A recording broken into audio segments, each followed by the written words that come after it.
Hello everyone, this is the video review for Transformers Generations War for Cybertron CliffJumper. So let's get into it. As you can tell, he's basically just a straight repaint of the War for Cybertron BumbleBee figure, only now he's red.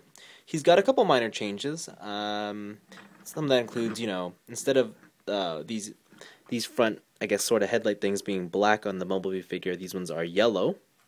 And on the Bumblebee figure, right here where these three yellow lines and the black, that's actually painted all yellow, and it sort of creates the illusion of a window there. But here it's just black, so it goes all the way to the back and wraps around. Personally, I like that better. If you've seen that Bumblebee review I did, you'll know I didn't like this figure a lot, at least not in its vehicle speedster mold, because, well, one, it is a sort of a reimagining of the classic Beetle, Volkswagen Beetle that Bumblebee is, and I've never taken a liking to that car. I don't like the shape, I don't like the way it looks, I don't care if it's iconic, I think it's really ugly. The futuristic speedster kind of fixed it, but my main problem with it was that it had this huge hump right here, and so it never really came off as sleek to me. It was just really, it came up really high, and I don't know why, but it sort of made me think of hybrid or something, like a hybrid car. Like that's what the hybrid cars of the future would look like, and I'm not a big fan of that. So, that's how I felt about it. But I will say, now that it's in red, and now that this has been painted black to create this illusion of this black entire window, I think what it's done is it makes me think like it's sleeker because this connects all the way across. I wish I had a Bumblebee figure in comparison to show you, but I don't have one transformed at the moment. So just take my word for it. I think that through a trick of the eye, it looks a lot better in this sort of slightly varied paint scheme. Comparisons in size, I have here the War for Cybertron Soundwave, and they're about the same size. No real difference in length. Soundwave maybe has a little bit on him, but not too much.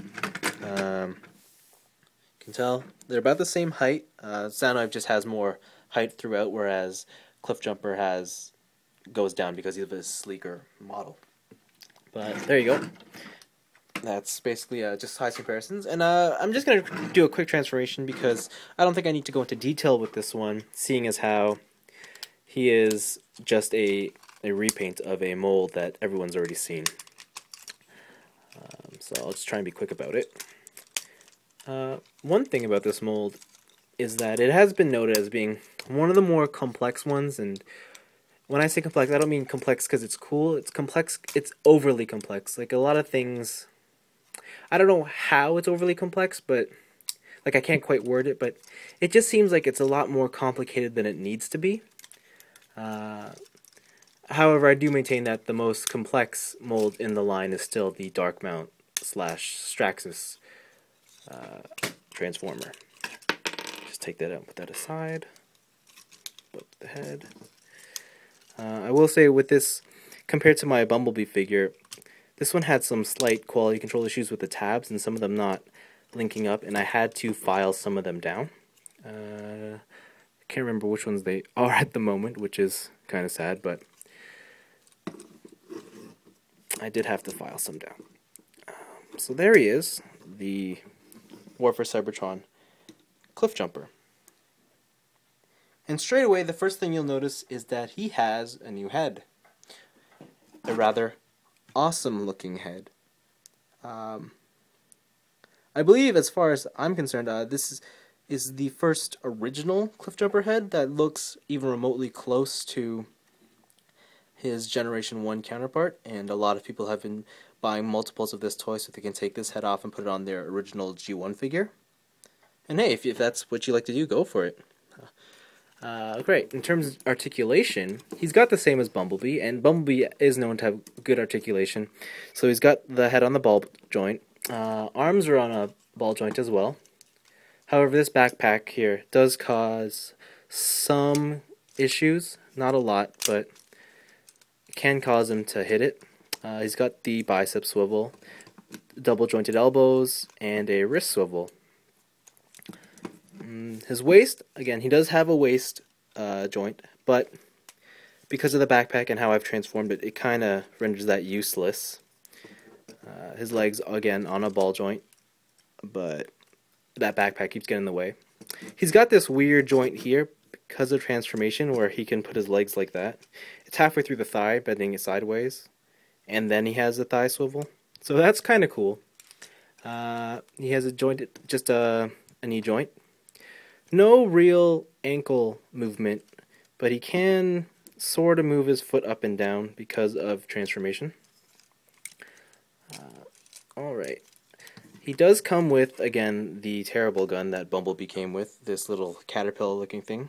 Never been a fan of this, and it's really more of a shame for CliffJumper because he seems to be like the character who just needs a large weapon, but again, kind of doesn't have that here, so I'm sure you can find some other replacement for that little gun. His blades are yellow instead of Bumblebee's sort of pinkish color.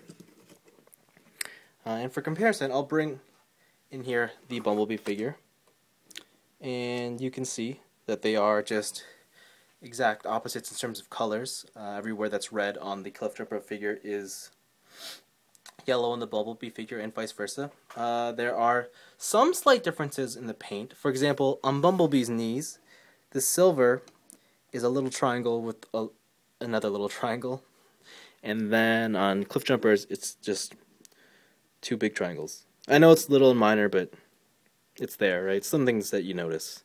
Autobot symbols are a bit different. CliffJumper's is silver, Bumblebee's is the red, and CliffJumper has silver forearms where Bumblebee has black. One thing that I did notice is that Bumblebee's head is, I don't know if it's actually larger, but his face looks larger. And because of that, it kind of makes, it makes his figure look shorter and sort of stunted.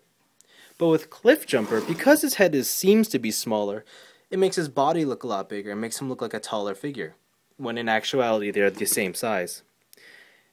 And I like that about it. I like that he looks like he's a different sort of scale, even though he's not. I know it makes no sense, but it's just one of those little things you notice. Other than that, I mean, he's a good figure. Do I like him better than Bumblebee? Yes, by far. Everything from the head, I love the color of the red as opposed to the yellow. I mean, sure, you don't have that many yellow Transformers, and a lot of them are red, but CliffJumper in this case is the better figure in comparison to Bumblebee, in my opinion. But yeah, there's not really much else to say. I mean, go out and get this one if you missed out on Bumblebee. I mean, to tell you the truth, they're probably both still at your local stores.